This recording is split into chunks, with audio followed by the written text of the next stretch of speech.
महाराज जी, आपके चरणों में कोटि कोटि प्रणाम।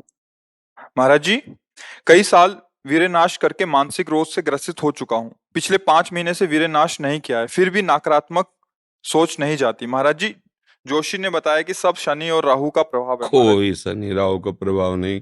करो दुष्प्रवृत्तियां और शनि राहु को दोष दो, बेकार की बातें हैं। कोई किसी को सुख दुख नहीं देता, हमारे आचरण ही हमारे को दुख देते हैं। पक्की बात समझ लो। बोले वो अमुक ने उसको पीटा, राज कर्मचारी आपकी सुरक्षा के लिए हैं, लेकिन जब आप असत आचरण करेंगे तो पीट के जेल में डाल देंगे। ये राज कर्मचारी हैं।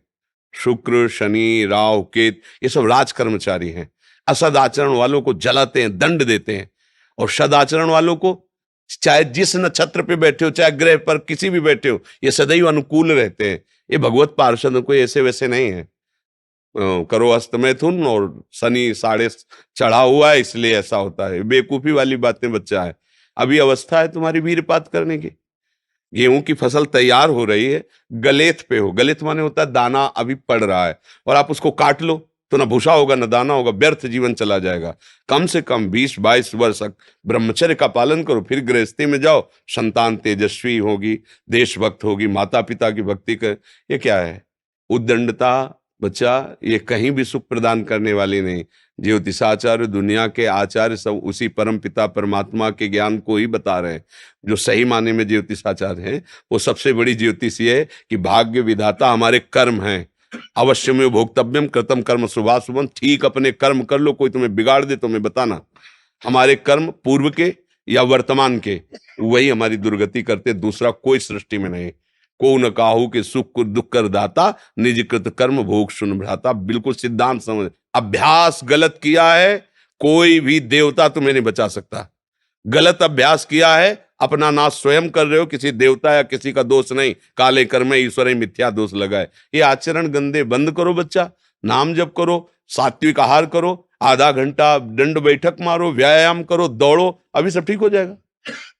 अरे पीछे गलती, यद्यपि ये गलती ऐसी पूरे जीवन भर भोगना पड़ता है, क्योंकि बाल्यावस्था का वीरपात बिल्कुल जीवन को नष्ट कर देता है।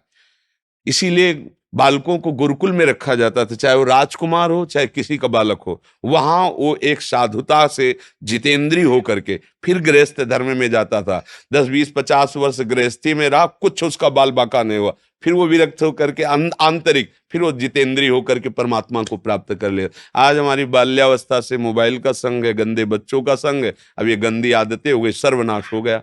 अब सोचो, ये अवस्था तुम्हारी चिंता सुख से ग्रसित होने की है, आनंद में उमगने की है। अभी नौ किशोर अवस्था है, ये तो मस्ती वाली, क्योंकि मस्ती हटा दी, अब रह क्या गया जीवन में। ये जो लोग समझते हैं ना कि जैसे खून निकलवा लो तो खून बन जाता है, बहुत गलत बात है। वो दान देना, वो महीने में वो बात एक अलग है, लेकिन सप्तम धातु वीर एक मन शुद्ध सात्विक पौष्टिक अन्न के बाद एक बार के लिए तैयार होता है। और यहां बच्चे खिलवाड़ में 2-2 3-3 बार रोज। अब क्या होगा? उनका हड्डियों तक की सामर्थ्य नष्ट हो जाएगी, कुछ दिनों बाद देखना बंद हो जाएगा, ऐसे चौंधियाने लगोगे, खड़े होने में चक्कर आएगा, कमर दर्द करेगा, पैरों में टूटन बनी रहेगी, दिमाग में टेंशन बनी रहेगी, पढ़ोगे तो कुछ याद नहीं रहेगा, स्मृति नष्ट होने लगेगी, एक नास्तिकता छा जाएगी, फिर ये जीवन भार लगेगा, फिर नशा में उतर जाओगे, फिर तो बस गए, फिर गए। तो अब कौन मानता है संत महात्माओं की बातों को? समझाते हैं तो साधु महात्मा है तो अब अलग बात करते हैं। नहीं, हर बहन भाई को 20 वर्ष तक नियम पूर्वक ब्रह्मचर्य रहना चाहिए। ये जो व्यवहार चला है, अब क्या है कि कुछ भी बोलो तो जबान पे लोग अंकुश की, वो तो ऐसा बोल रहे। ये जो मोबाइल की सुविधा और उसमें सब गंदी बातें देखना, अब आप पढ़े लिखे हो, सर्च करो, सब आ जाएगा। ये जीवन का नाश कर देने वाली बातें हैं बच्चों के। माता पिता को इन पे सावधान रह करके अंकुश करना चाहिए, क्योंकि वो इस समय उन्मत्त हैं बच्चे, उनको वास्तविक सत असत का ज्ञान नहीं है। तो वो अपना ही अहित करने के लिए अपना सुख समझते हैं, अपना अहित कर रहे हैं, अपना सुख समझ रहे हैं। ये तो कहो भगवान की आपके ऊपर कृपा है जो आप हिम्मत करके अपनी बात यहाँ कह रहे हो। पर फिर भी अबलो नशानी अबना नशे हो, सावधानी से चलो। पर हम जो कह रहे हो मानो। आधा घंटे व्यायाम निश्चित करो, सबको करना चाहिए, चाहे स्त्री शरीर हो चाहे पुरुष शरीर हो। एक बार शरीर को बहुत एक्टिव करना चाहिए। ये शरीर हम नहीं है। जैसे आप मोटरसाइकिल सुबह सुबह आप बैठो तो पहले क्या करते हैं, हाई रेस में डाल करके उसको एकदम गर्म करते हैं ना, सब खुल जाए। अब चलो ऐसे हाई रेस में इसको लाओ, 10-15 मिनट दंड बैठक, व्यायाम, प्राणायाम, आसन आदि के, फिर अपनी दिनचर्या करते हो तो आप संयमी रहोगे, आपके प्राण पुष्ट रहेंगे, आपका अन्न पचेगा, कोई भी चोट आदि बहुत कम मात्रा में आपको कष्ट देगी, हर बीमारी से लड़ने के सामने। अब यहाँ सुबह 10 बजे तक सो रहे, व्यायाम क्या करेंगे, प्राणायाम क्या करेंगे, आसन क्या करेंगे? सूर्य जिसके सोने पर उदय हो गया उसकी आयु, बुद्धि, श्री, कांति सब क्षीण हो जाती, कौन मानता है? रात्रि के 2-2, 3-3 बजे तक जगना और सुबह 10-11 बजे तक सोना, ये दिनचर्या है। तो हमारी राय है सात्विक भोजन कीजिए और व्यायाम कीजिए। करते हो व्यायाम है? हाँ, कभी ये कोई ऐसा तो, और कभी कभी जो व्यायाम करते हो बीमारियों का निमंत्रण देते हैं। आज आप लगाओ 20 दंड और 50 बैठक और 5 दिन छोड़ दो, पूरा शरीर दर्द करेगा, फिर लगाओ फिर वह दर्द करेगा। रोज अगर नियमित करोगे तो वही पच करके आपके शरीर को पुष्ट करेगा। ये शरीर दुर्लभ बात है, दुर्लभो मानुषो देहो, लेकिन एक क्षण में नष्ट हो जाने वाला है। इसकी दुर्लभता है संयम नियम से चलकर स्वरूप बोध कर लो या भगवत भजन करके भगवत प्राप्ति कर लो। अगर ये नहीं तो फिर क्लेश ही क्लेश, अशांति ही अशांति है। अभी सावधान हो जाओ। बिगड़ तो गया, अब ये नहीं कह सकते कि अभी कुछ नहीं बिगड़ा, बिगड़ गया। अगर कभी 25 वर्ष के बाद गलती हुई है तो हम उसे कह सकते हैं कुछ नहीं बिगड़ा, क्योंकि तुम्हारा पुष्ट है जीवन पूर्व से, अब आगे बढ़ो। लेकिन बच्चापन से ये जो रोग लग रहे, 13-14 वर्ष का बच्चा है और उसकी हालत ये है कि उसे वैद्य के द्वारा औषधियां दिला करके उसे ठीक करने की चेष्टा कर रहे हैं। क्या हुआ? ये 13-14 वर्ष की अवस्था, इसमें तो उधर वृत्ति ही नहीं जानी चाहिए, मस्ती होनी चाहिए, एक अलौकिक मस्ती। ये किशोर अवस्था है, पर आचरण और संग ऐसे हो गए कि अब कैसे कहें। सात्विक आहार करो, व्यायाम करो और थोड़ा भगवान नाम जप करो। माता पिता के चरण छूते हो? नहीं, माता पिता के चरण नहीं छूना, माता पिता की अवहेलना करना, कहां से बुद्धि आएगी? अपने बुजुर्गों को प्रणाम करना, संतों को प्रणाम करना, माता पिता, रोज बुद्धि शुद्ध होती है। प्रातः काल उठ के रघुनाथा, मात पिता गुरु नाम ही माथा, तो ये सब लिखी बातें रह गई। नए नए बच्चे हाय हेलो शुरू है, मिलेंगे तो क्या कहे, पहले कहते जयराम जी की, नहीं गांव में कहते थे राम राम भैया, राम राम कहते, अब क्या कहते, हाय तुम्हारा दुर्भाग्य हमारा दुर्भाग्य।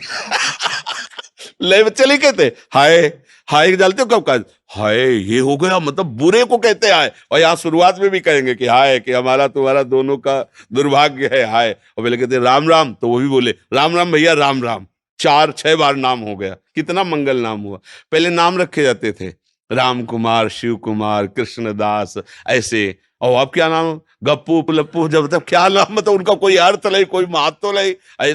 ये माया का खेल बड़ा विचित्र है, फंसाता चला जा रहा है ऐसी जगह जहां कहीं भी। अरे नारायण नाम पुत्र का रख दिया तो उसको भगवत प्राप्ति हो गई। अंतिम समय याद आ गया पुत्र की और बुलाया नारायण, तो भगवान के पार्षद आ गए, कथा है, बचा लिया। अगर हम परिवार में भगवान नाम रखें, थोड़ा नाम कीर्तन करें, भगवत चर्चा करें और बच्चों को बैठाल के संकोच न करें। माता पिता को चाहे, एक हम जानकारी के भक्त, वो अब संन्यास ले चुका है बच्चा, उसकी माँ ऐसे समझाती जैसे मित्र से कि देखो बेटा तुम जवान हो रहे हो, तुम्हारा मन ऐसे भोगों की तरफ जाएगा, ऐसी ऐसी क्रियाएं भोगों की होती हैं, क्या तुम शुरू कर दिए? तो उसका नहीं मम्मी। क्या तुम्हारे मन में ऐसा आता है? आता तो है, बिना हमारे, हम तुम्हारे मित्र भी हैं, तुम्हारी माँ भी है, बिना हमारी अनुमति कि तुम ऐसा आज वही सन्यासी है।